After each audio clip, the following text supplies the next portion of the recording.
California Poets in the Schools, and she's very special to me for that reason.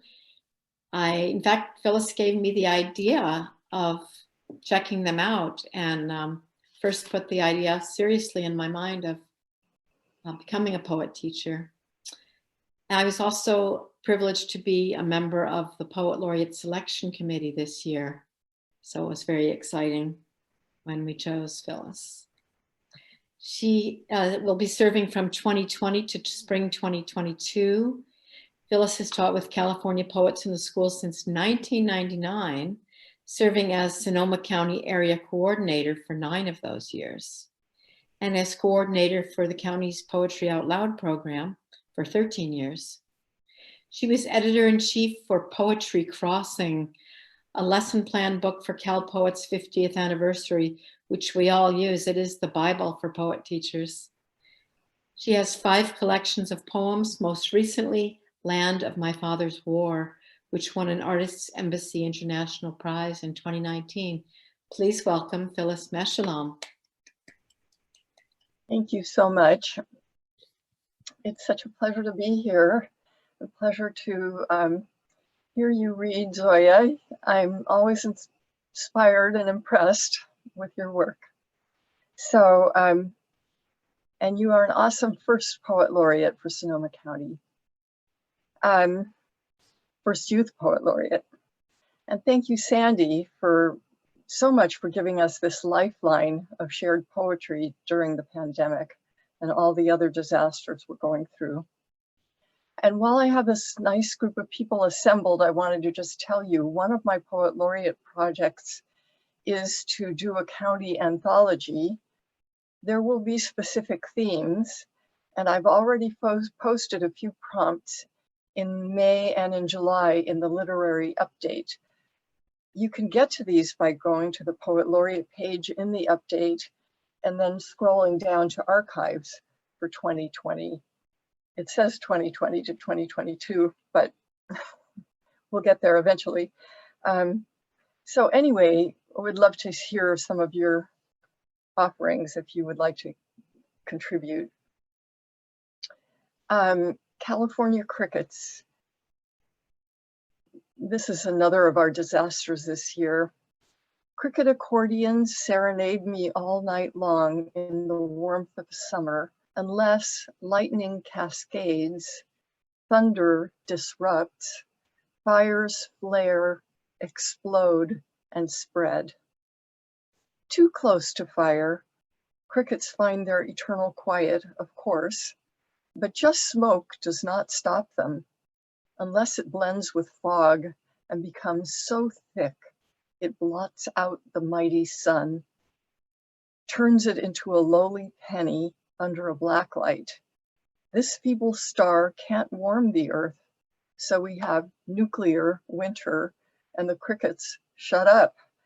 When the marine layer dissolves enough, the ash comes back to earth and the sun warms us again. I ask the universe why this is happening. All I hear is crickets, but I already know the answer. Our greed for fossils is killing the atmosphere. The smoke makes me rub my eyes, but crickets serenade once more, and my ears welcome the music. I rub my eyes too, at the thought my home could go up in smoke. I think of Charles Dickens and his Cricket on the Hearth, a fairy tale of home, and of those heartbreaking chimneys and fireplaces, all that's left when a house burns down. Also of our earthly home and all its perils these days. It's too smoky to go for a walk, so I dance in the living room instead, to Smokey Robinson and the Miracles, reminding myself which photo albums I'll grab if we have to go. There will be no cricket on the hearth if that hearth no longer exists. What of the hearth of the whole earth? It will be a miracle if we figure this out in time. This next poem was written in the spring, so the season feels a bit off, but otherwise, I think it's still relevant. It's called New scripture in the time of the virus, with thanks to first verse by Tim Sybils. No doubt there's beauty out there. The mallard still high steps across the trail, his head a shocking green. Despite the shocking orange of the head of state, despite that one's lying oratory, even so, a friend's sweet face is still captured on the face of my phone. In this time of great restrictions, the great outdoors is still on tap for us. And there I learn more secrets than all the investigative reporting in Washington and Beijing, about hush efforts in Beijing and in Washington, like how the red maple starts the season, where it will end. Red beginnings on slim gray limbs. The tree teaches me I can be upright, patient, drop my shoulders, and allow new growth at my tips. In spite of our national divisions, nothing should stop me from awe, from hearing the rain in the lute and hearing the lute in the rain. Who first strung that kind of instrument?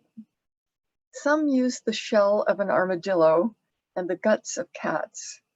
Was that not a hearty effort to celebrate nature's song? Have we monetized everything, losing the music? Tim Sybils said it well, writing new scripture.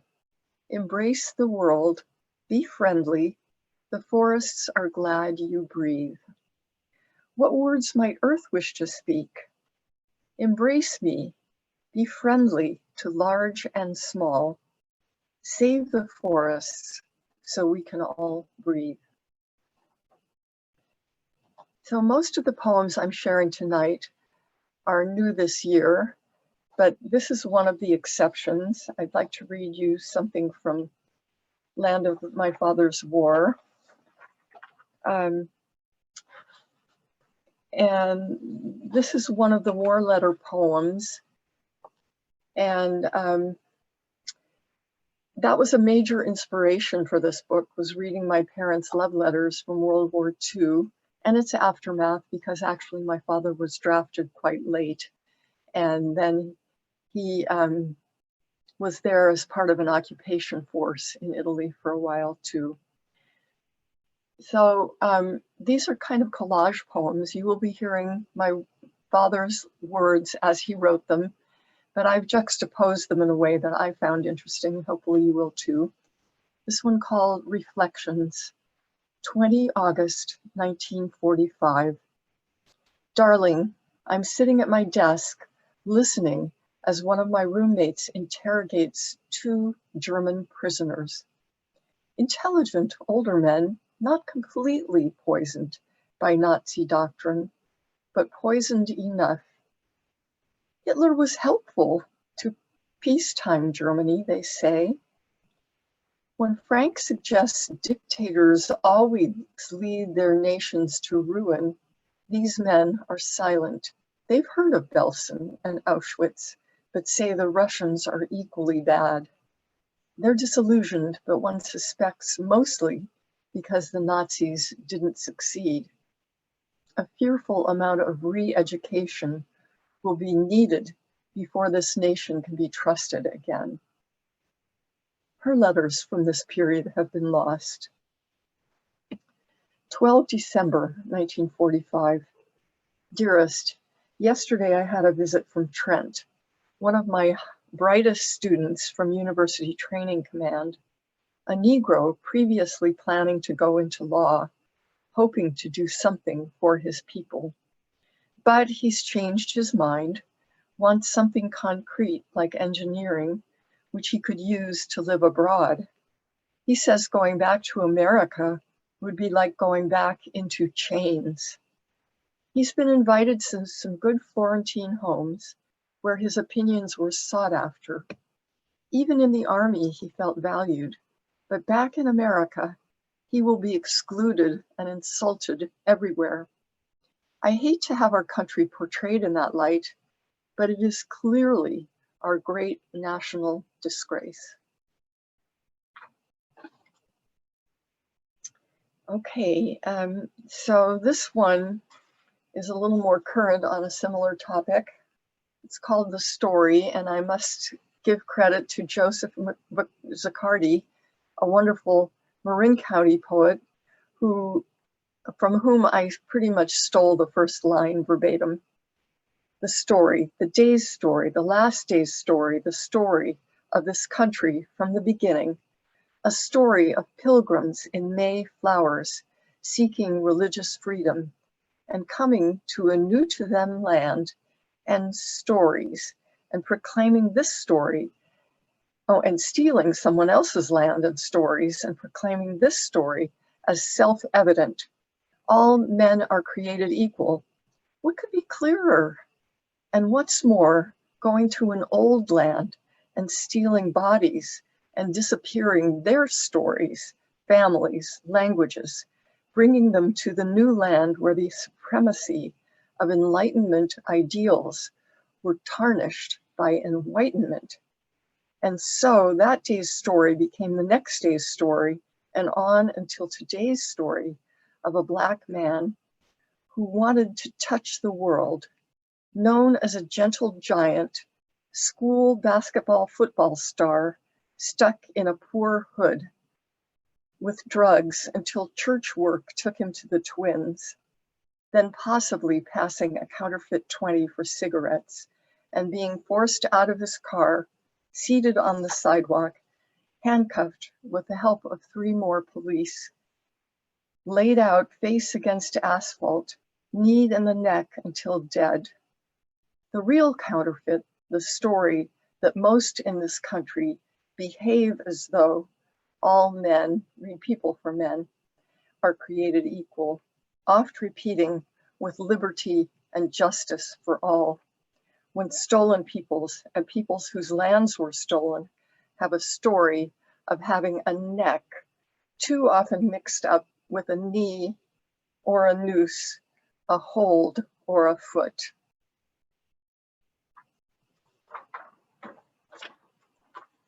Okay, so I also have sort of made a vow to myself that I will read in solidarity with Black Lives Matter, that I will read some poems by excellent African-American poets. Patricia Smith is one of my favorite poets of all time. And this is part of a section of incendiary art called Accidental. And all of these poems are kind of in the voice of a generalized Black mother. December 2nd, 2014, Phoenix, Arizona, Remain, Brisbane, 34, an unarmed father of 4, was shot to death when a police officer mistook a bottle of pills for a gun. The son of the mother of mistake, he was clearly saying, "Please, I'm tired, help me fall down." Nothing in that bottle could end his hurting quicker than that one stormy lyric turning final in his chest. His 100 fingers were stumblers, dark and probably. My children are blasted daily out of their own names, paying with breath for the sin of pockets and wallets and bottles and phones and toys. Choking on the iron stench of blood, he reached for the day after the one he was falling in. Nothing good was there. Nothing good ever reached back.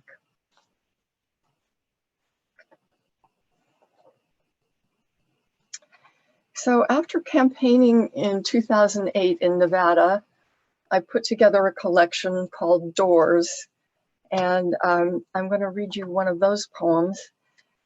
And many of the poems in this book are titled with fictitious addresses, but based on real people that I encountered on the campaign trail.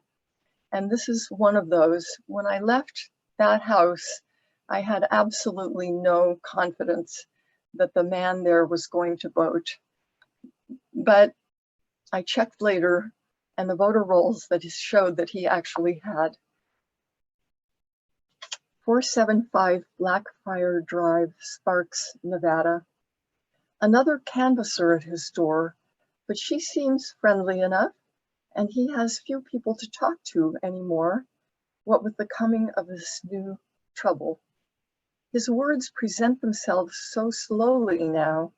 He who was a cop, quick to command, but bringing up 7 children has made him man enough. This woman says she doesn't mind the snow. He voted for Carter, voted for Kennedy. The one he wanted this time was Hillary, for her grit and toughness, for his sense of chivalry. Now he wavers. Will he vote for this Black man instead? This kid, just into his Senate seat? If he votes, he votes. If he doesn't, he doesn't. But admits, having recently nearly wound up dead, when his campaigner speaks of health care, it hits a little close to home. Parenting for 7, survivor of a stroke. Okay, well, thank you. If I vote, I vote. If I don't, I don't, he mentions. She doesn't mind the snow, she says. Thank you, she says. And now, as the shadows grow, stimulating his reveries, they prompt him, a man in his 70s, to go out the door, down the block, into the snow, to the local school. Its lunchroom tables hold machines that read his vote, sending it across the silver state. A touch that may shift, she'd said, the map with his quirk of light.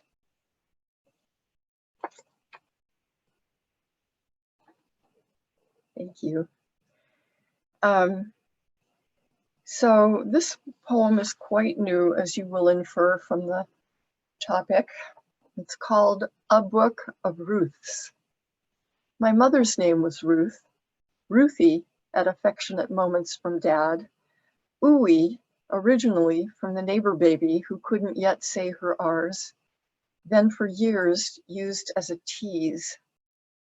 Less than 30 years after women had gained the right to vote, Mom lay in a hospital bed in Illinois, having just given birth to me. She had to beg to get a ballot, absentee. If those Republican doctors had known how I was going to vote, they never would have granted my wish, she once mused.